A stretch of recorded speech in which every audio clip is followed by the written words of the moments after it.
আমি যে কতটা রোমান্টিক দর্শক এটা বুঝতে পারছেন না। কান চলচ্চিত্র উৎসবের অফিসিয়াল শাখায় মনোনয়ন পাওয়া বাংলাদেশের প্রথম সিনেমা রেহানা দিয়ে আলোচনায় আসেন বাঁধন।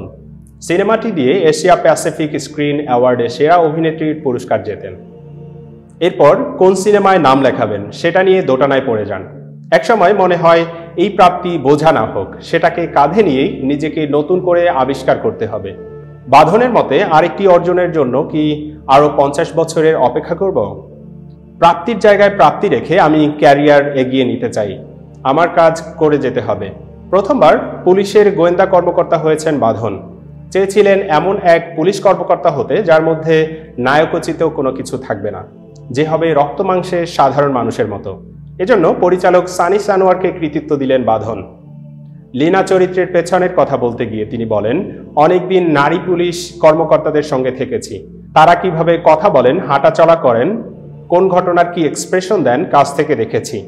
এগুলোই আমাকে শক্তি দিয়েছে, যে কারণে পুলিশ চরিত্রে রিনা দর্শকদের কাছ থেকে সহমর্মিতা পাচ্ছে। পেশাগত ও ব্যক্তিগত জীবনে নানা রকম ট্রমার কথা বিভিন্ন সময় বাঁধন প্রকাশ করেছেন। ক্যারিয়ার শুরু করার পর বারবার দ্বিধার মধ্যে পড়েছেন। বিভিন্ন সময় অন্যদের খুশি করার চেষ্টায় সময় নষ্ট হয়েছে। তার প্রতি অন্যায় হলেও চুপ থেকেছেন। বিচ্ছেদ ঘিরেও জটিলতার মুখোমুখি হয়েছেন। তবে এগুলো থেকেই একসময় ঘুরে দাঁড়ানোর পথ খুঁজেছেন।